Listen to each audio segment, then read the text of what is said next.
Hello friends, I've always loved the Blood Necromancer on Diablo 4, but with the coming season and patch, this build is even stronger. I'll make an update in order for you to understand everything that you need to take for this new Blood Necromancer starting on the new season. If it's not done already, don't forget to subscribe and big thanks.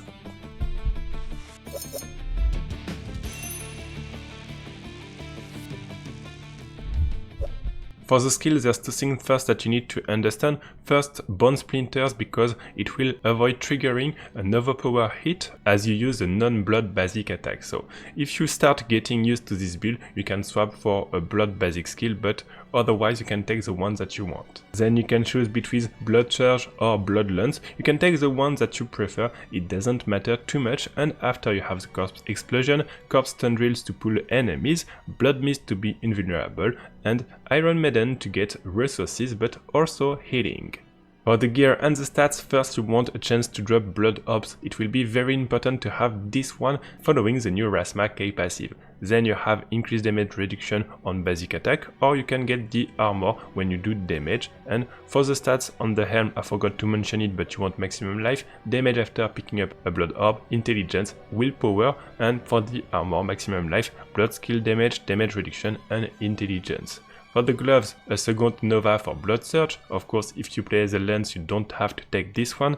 Critical strike chance, overpowered damage, attack speed, and ranks of Blood Surge. For the pants, temerity will be quite nice with this build, or you can swap it for increased armor when you do damage if you want. For the boots, either you go for increased movement speed, or you can go for the cooldown reduction on Blood Mist, and you'll want on it movement speed, dexterity, intelligence, and willpower. For the weapon, increase attack speed when you have an overpower hit on the blood skill, and you want core skill damage, critical strike damage, intelligence, and overpowered damage. For the offhand, critical strike chance, damage after picking up a blood orb, maximum life, intelligence, and the aspect that you grant increased critical strike chance when you use Corpse Tendril. You'll want overpower damage, critical strike chance, critical strike damage, lucky hit chance, and for the aspect, overheal will boost your overpowering attack, and consuming a corpse will increase your next core skill. If you like a bit of essence, you can also go for this aspect, which is quite strong with the build because you'll have plenty of healing and resources. Finally, for the amulet, you'll want the new one, increasing overpower with critical strike damage.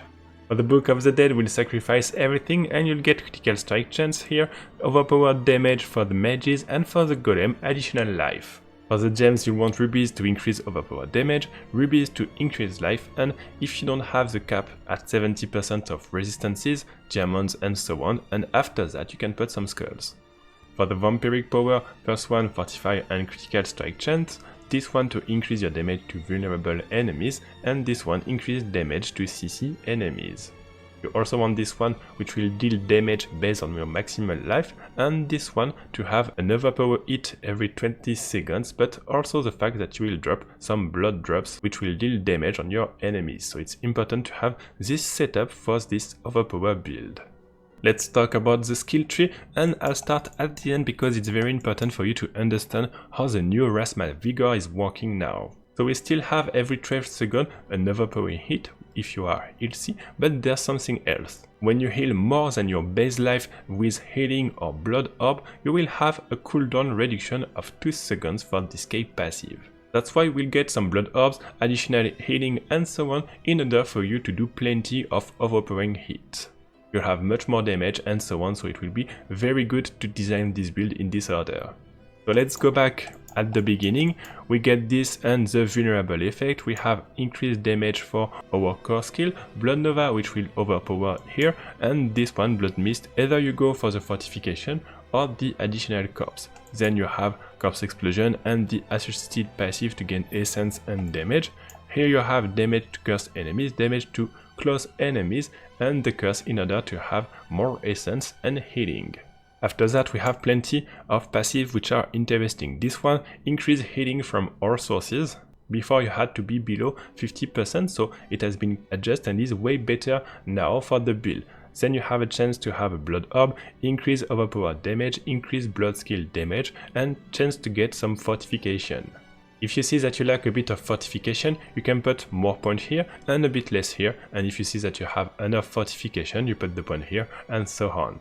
Then you get vulnerable for the corpse tendril, increase attack speed and the minion passive because we don't play minion. Then we have the Rasma Vigor that I already mentioned at the beginning. I'll finish with the Paragon, and you want to have this glyph increasing your overpower damage. Then we get this legendary node increasing overpower damage too, this glyph which will increase critical strike damage, and a bit above this one increasing damage after using corpse. We also get this glyph increasing damage to close targets, and here you can get fortified when you pick up a blood orb. It will help you to get fortified very faster and permanently under fortification, so it's very convenient to get this glyph. Then we have this legendary node that we won't take, and at the top of it, this glyph increase damage based on fortify. We won't also take this legendary node, and finally this glyph increasing damage while healthy. Last one, we don't take this node in order to finish the Paragon. So if you have any questions, feel free to post in the comments, and I hope that you'll enjoy this Necromancer build on the patch 1.2 with overpower damage.